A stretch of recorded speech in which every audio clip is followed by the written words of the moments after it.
Welcome back, viewer. If you're joining right now again, welcome to the Cardinal Talk Show.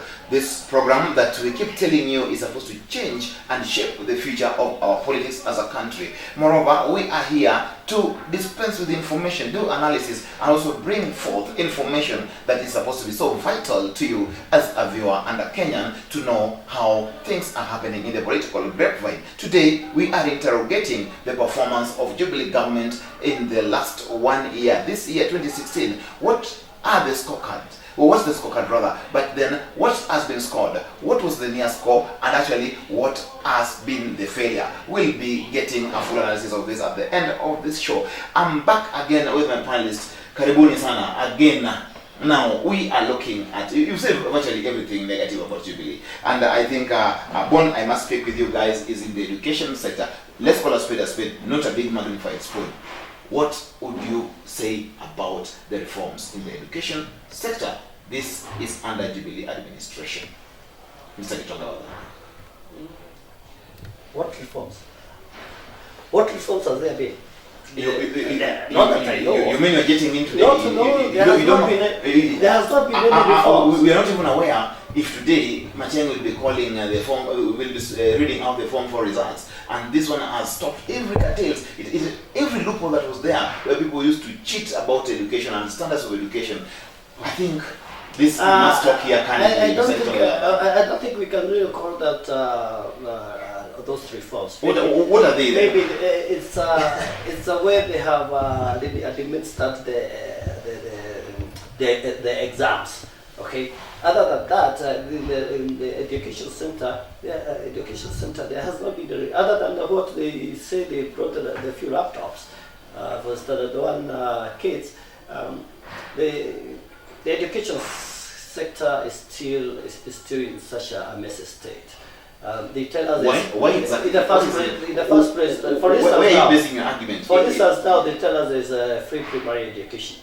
And but in the real sense, there's no free primary education. Parents are still being asked to pay a lot of money in a lot of our public institutions. The standards of education of our facilities in our public schools are very, very, very wanting. But Mr. Gitonga, just honestly speaking, Mr. Gitonga, give credit where it's due. Matiang'i has at least kick-started what is supposed to be a far-reaching kind of agenda for the education sector, where for once, we didn't hear about the exams leaking into WhatsApp, Twitter, and everywhere before they are done. For once, we didn't even know when the results would come out for class 8. For once, kids will be joining school in January, this on 9th of January next year, something that has not ever happened in this country. Mr. Gitonga Wadanga, let's be honest about education reforms that really has given out. As I was saying, it's just the efficiency with which they administer their exams. Yeah. And the marking, which has never been there, even in the last regimes. In the marking part of it. Yeah. But I don't think that one can really qualify to be reforms in education. Those just exams. Yes, exams. They are not part of education. We are part of education, yeah. But if there is anything that we have a biggest problem with in our exams, in our education, it's the exams. Because what we have in our education here, in our exams, we have a standard exam, whereas we don't have standard facilities in this country. And I don't see, it doesn't make any sense. I don't know what sense it makes to anybody administering exams for people who do not have standard facilities. That we have a kid in Turkana running at a tree, sitting in the same exam with a student at Strathmore, studying in an air-conditioned room with a full stomach, with a good shelter. So if that is, those are reforms now we can be talking about if you're talking about reforms in the exams. But if it's just a matter of marking, and it's an improvement. I can say it's an improvement on the previous regimes. Yeah, they have improved. Exactly. That's an improvement, but not reform. Reforms is, I think, is kind of misusing the word. Okay. We still need to do a lot of. There's still a lot of reforms to do in our education, especially if it is going to be to serve the whole country. Now, what it does now, our system still favors the people who are better off, people who are managed. but for the common man and the person who really needs that education, so that they can uplift their standard of living. It's not for It doesn't work for them. Okay, you've heard you say, Okello, for the first time you're well schooled, and for the first time, at least the Kenyan public received exams that they would say is credible and that had integrity with it. I think kudos must be given to Professor Magoa and Dr. Matiang'i for actually putting all this effort together. Do you think this would pass for an excellent performance for Jubilee? Because at least for once, we know exams were not leaked. For once, we did not see cartels actually rushing to go and find better schools for kids who did not even perform better. For once, that kid Gitonga speaks about from Turkana knows so well that his or her papers were marked at par and there was no leakage and favoritism in terms of their social misadventures in life, because in Turkana it's not really costly for them compared to Nairobi or any other places. Don't you think this has been an excellent way forward? Anik, I'll answer it as yes and no, because you cannot craft a question without looking at the facts. That one, it is Jubilee that took the Kenyan education to the pit. It is not this past government. What are you talking about? Before the Jubilee administration came into power, no single school had 200 airplanes. Chavakali had 211 airplanes. Moi High School Kabarak had more than 200 airplanes, just a single school, in Jubilee government. So to me, Matiang'i is trying to correct problems that Jubilee government has brought the Kenyan education into. Let us not forget that all this leakage, especially to this level, began with this Jubilee government, where even students would ban their own school because they feel that exams should be leaked. To me, I thank Matiang'i as a person for saving the Kenyan education after Jubilee has sunk it. Now, down. You cannot. There's no way you will. Say that a fruit that falls from the same tree is not that tree. Nick, the problem I have. Matiang'i is a product of the Jubilee government. He's an appointee of the Jubilee administration, and is shown by deed that it's possible to make changes where we thought it's not possible. So that's credit to the Jubilee administration. Nick, you cannot get plaudits for correcting the mess that you've put us into. I'll repeat again. This mess we were put into by the Jubilee. I can tell you for sure, because I even interact with some of the students. Somebody with 8 straight A's, they cannot even answer correspondence. They can't even write letters back, but they have a strong A in English. You ask yourself, which country is this? Yes, credit to Matiang'i, credit to Magoa for rescuing Kenyan education after it had sunk. If at all there's any credit that we should give to Jubilee, that yes, maybe for the first time, they have identified the right man for the job to help rescue a sector that they've put into the mess. It's the same thing that Jubilee has put our economy into a mess. It's the same thing that the inflation we are facing, we've been put into by the Jubilee by taking all these loans and all that. It's the same thing that these funny roads that are collapsing and all that have been built by the Chinese, like even that standard gauge railway, it was put up by the Chinese. Even those ones that they do and all that, it's the same thing. You can't really now say, well, that when they are correcting their messes, then we need to give them and tell them, this one you're doing well.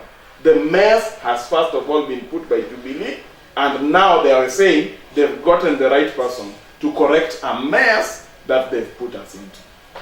And Okello, you're also not very kind about Jubilee government here, because I want to believe that people like Professor Matiang'i are people who would have done better because they're teachers. Rather, Professor who is in Lance right now, Kaimeni, was there initially. He should have done better because he's a teacher at the university.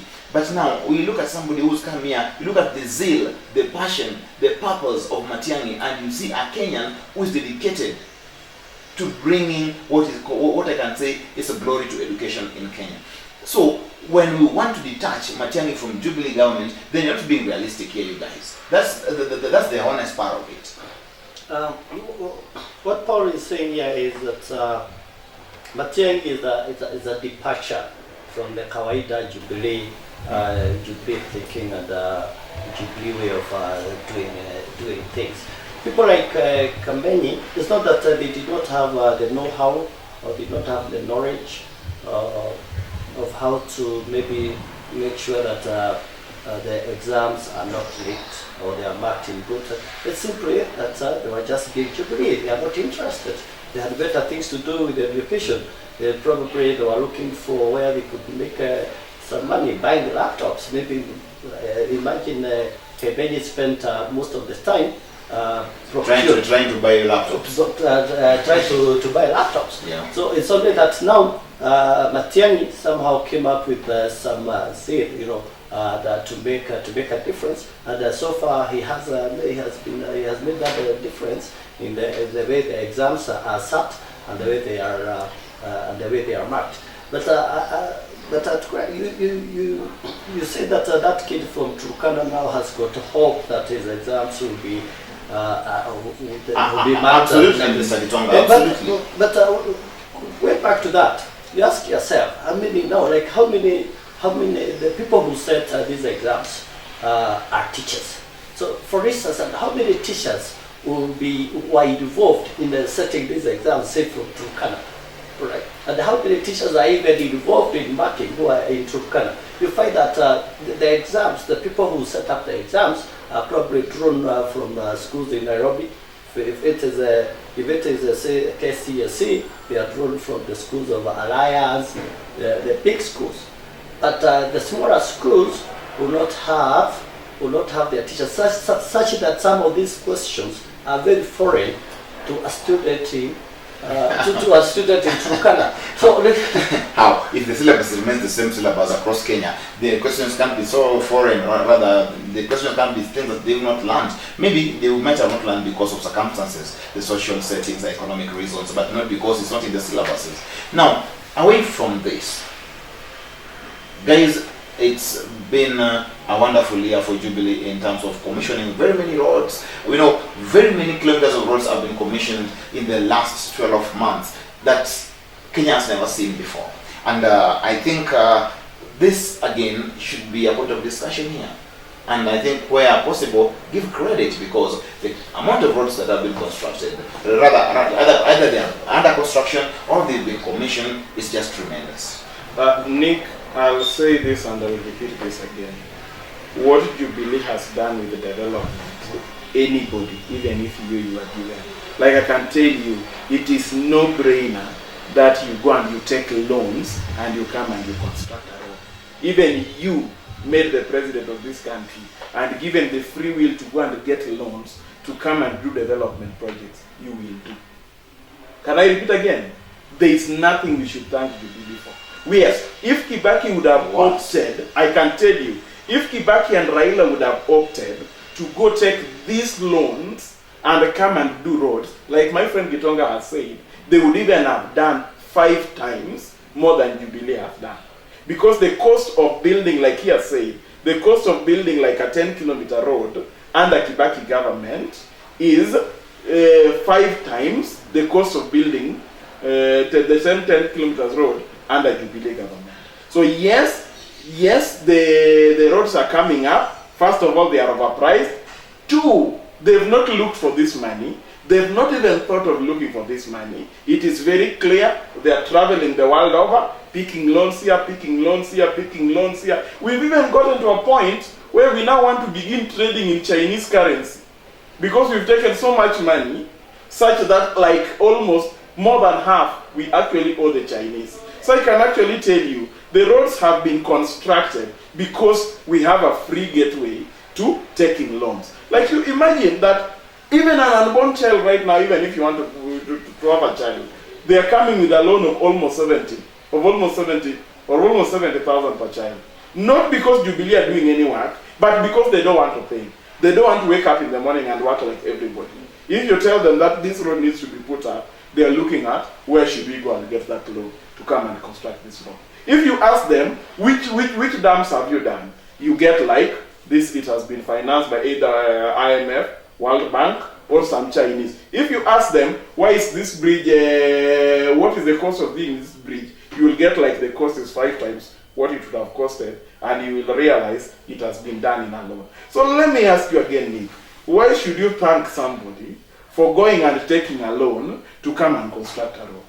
But entirely our development, our physical infrastructure, our development funds have always come from development partners, and most importantly, they've come in as loans. Though they are grants though, but then most of the bigger chunk of this money that has come into putting physical development, rather this what we call infrastructure and any other development you want to talk about, has been a loan basis. Maybe what we would have ventilated right now is that Jubilee government has gone overboard maybe to fetch and borrow. But borrowing has been a practice since independence for this country, and everything that is standing around here, very little has been done with the Kenyan money in terms of our budget. Most of it has been done through borrowing, which I think is what you are saying here. But borrowing, it cannot be really at 100%. Jubilee is not only borrowing to do the development, it also borrows to fund the current expenditure. For instance, now the Eurobond money, if at all, whatever came here, if at all, whatever they say came here, if at all it came here, they used it all on recurrent expenditure, not on development projects, because there are no projects worth talking about that they can show. Secondly, it's one thing launching a project and then doing it. There are so many projects around the country that have been launched, but yet they have never been carried out to completion. And Jubilee definitely has got a lot of projects like that. For instance, now where I come from, there is a road that was started in the year 2007, and as we speak, 10 years later, it has not been completed, and there's a road of about it's not even 30 kilometers. So it's one thing launching a project and then executing carrying it through. Yesterday I passed by Karioko there. Karioko, there's a road going to the garages, and there is a trench of a road. The road was dug, that I think it was meant to be paved. It was meant to be put to bitumen standards. Now it has been abandoned, and that place it's a mess. It's a swamp in front of the shops that are going up to Makaburini and I think to the cemetery. There's a Muslim cemetery. Yeah, there's the Hindu cemetery over there. Yeah, that road is not passable. Even with in the midst of the CBD, okay? In the midst of the CBD, that road is not passable. And I can imagine that somebody somewhere came and launched that road, that we are going to do this road. Now, a couple of months down the road, down the road, it has been abandoned. No work is being done on it, and that is, I think, that is also the hallmark of the Jubilee. A lot of these projects, some of these projects that they are launching, definitely, and you can visit it next year. Go through it. Most of them will either be abandoned or they will not even have started at all, because a lot of them they are also not properly financed, or the money will be used before the project. No, not really. They will appraise the project. The project will be about this project they are launching for about 5-10 billion. In a year's time, if it was 10 billion, in a year's time it will have been appraised to 15 billion. So the money allocated will probably get spent halfway before the before the correction of the project, and then they are not able to complete the project. And that has been the main problem. That's why there are so many projects all over that are not that the government is not able to complete. Now, well, you guys have refused completely to give, credit where it's due, where Jubilee has made the strides, and you've decided to say that Matiang'i is just one in very many Kenyans who have come out to do his own work, not the Jubilee work. Now, in 1 to 10, we just have a second to go. In a scale of 1 to 10, where would you place Jubilee performance 2016? 1 being one being the One being very poor. I will probably give them like a 3 because the Jubilee has only perfected 3 things. That's perfected nepotism, tribalism, and corruption. There's nothing really to talk home about other than that. Jubilee, that is what we know them about. That is what that will be their legacy so far. And that's why we find ourselves where we are at. That's a very harsh verdict. You are turning to Jubilee. Wakili, in a scale of 1 to 10, where would you place Jubilee? I think it was very kind to Jubilee. I'll give Jubilee 2. Because we have a government. No, guys. Just a minute, Nick. You have a government. Anytime the president and the deputy open their mouth, it's Raila Odinga, Raila Odinga, Raila Odinga. They never tell you. Like you are saying, for example, we are always borrowing money. They take money from the Chinese. They never do anything with it. They take money from Eurobond. They never do anything with it. And there you have a president who is saying money is coming from other foreign nations to come and destabilize Kenya. They're also not telling you that the ones that they've taken as Jubilee government in the form of Eurobond, where is it? Which project have they financed? If the president opens his mouth, Raila Odinga. If the deputy president opens his mouth, Raila Odinga. You simply can't get more than a 2.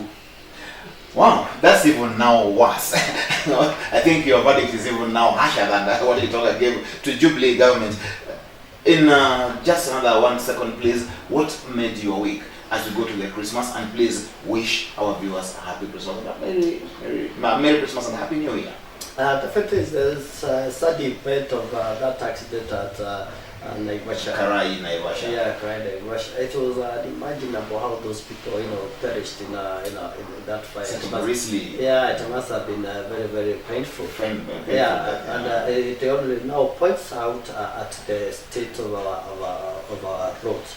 We have agencies that really that are mandated to make sure that our roads are safe, but they have no clue what they are doing or what they are supposed to do. The NTSAs of this country. The NTSA and also the police and all agencies. Highway patrol. Yeah, they have no clue what they are supposed to do or what they are doing. They have no idea. Your wishes now for the viewers. It's been a long year. Just look at the cameras. This is your camera, Mr. Gitonga, and please just wish them a Merry Christmas and a Happy New Year, because we've been with them all along the year, listening to you. Yes, I do wish all the viewers a happy Merry Christmas and a Happy New Year. It has been a good year. We have engaged with you throughout the year, and we are looking at, we trust that when we are celebrating Christmas next year, that we will have be firmly in government, we will have made a difference to the Kenyan people, and then we'll have a government that is for Wajiko and by Wajiko. Thank you, Mr. Okello. Well, after giving that very harsh verdict to Jubilee government, what actually made news for you over the week? And please wish these viewers, wonderful viewers of ours, a Merry Christmas and a Happy New Year. What made my news is actually still in the health sector. That the auditor who made us know that at least 5 billion has been stolen from Afia House has been transferred because it was interfering with the interest of some people in Kukula Nyama. But the person who was the architect in the name of Muraguri, who we also learned is building a 120 home in his village, has still been left in the ministry. Nicholas Muraguri, the PS. Nicholas Muraguri has been left, but the person who said that these are the people stealing has been transferred. The whistleblower. Yes, so that is what made my week, that we have a government not keen on fighting corruption, but which will also treat very harshly anybody who wants to interfere with those stealing from Kenya. In terms of wishing Kenyans Christmas, I know it's been a tough year. I know most of you are not traveling. The cost of living has gone higher. Let's pray to our Lord. He's the only one with us, not the government. We will expect the president to also wish us, and in the process blame Raila Odinga. He is still on Jubilee, and he doesn't really have any kind of words for the government. That's given that's his opinion anyway. For our viewers who've been with us through this journey in 2016 on this Cardinal Talk Show, thank you very much for having made it what it is today. Were it not for you as a wonderful viewer, we would not be at this level. It's also my wish to want to inform you that we've just done our last episode for Cardinal Talk Show this year, and again, I hope that we start the coming year of Cardinal Talk Show in a very, very, very strong capacity.